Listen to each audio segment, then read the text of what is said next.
Welcome back to Dur's Cookin', and in this video I'm gonna show you my tricks on how to make awesome mac and cheese.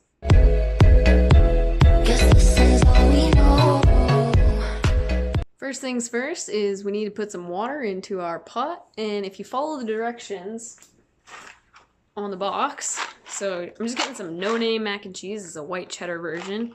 Doesn't really matter if you get a brand name, doesn't really matter at all. But basically, if you follow the directions, I'll tell you how much water to put in the pot. Doesn't really matter. Just put enough to cover up all the stuff. So you have a look. This is my pot. That's my water. Let's get her boiling.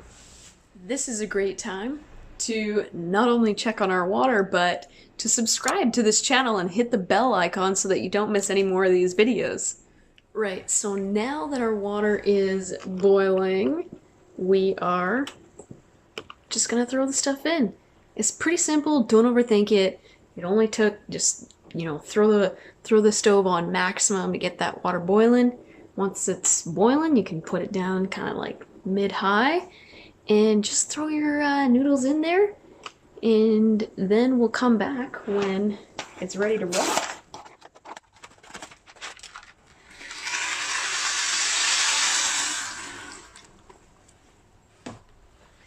I like to give it a little stir so that you can get all the starchiness off of the pasta so it doesn't all stick together.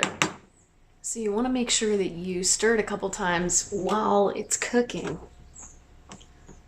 Otherwise, it's all going to clump together. So how do you know when the stuff is actually ready? The best way is simply just to taste test one of them. So just grab one, chew on it. It's pretty close, actually. You want it to be just slightly chewy, but not too soft. So this has probably got about another minute or two. Then I'm gonna pull it off, drain it out, and then I'll show you the sauces that we're gonna put in there. Now, while I'm doing that, I got a little bonus that I'm gonna throw in there. Just a couple of little chicken sausages or hot dogs, whatever you want to put. You can put whatever you want. Beef, chicken, tofu. So basically what I'm going to do, I'm just going to take maybe one or two of these guys, throw them in the microwave for about 30 seconds so that they're nice and warm. Cut them up into little pieces, and then when we sauce this guy, we're going to throw those bad boys in there.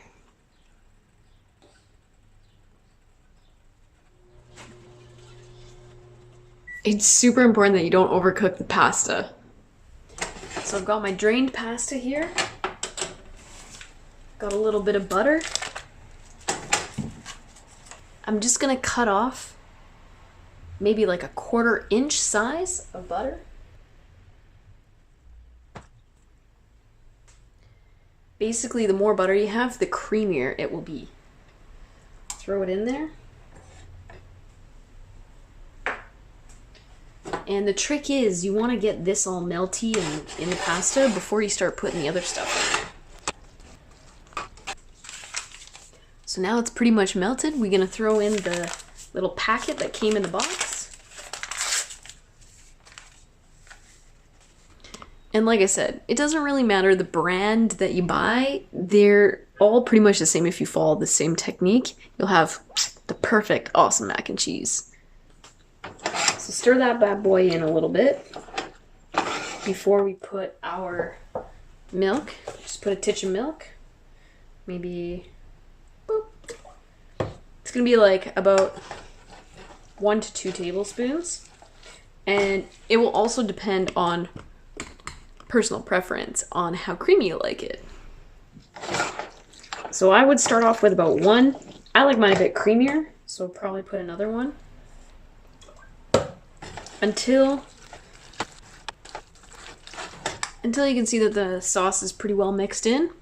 And then you can see like at the bottom how creamy it is, right? So you just, if you can see like creaminess at the bottom, it's gonna be pretty creamy. Like I like mine that way.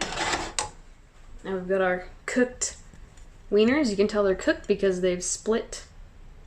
They've got a little split down the middle there, right?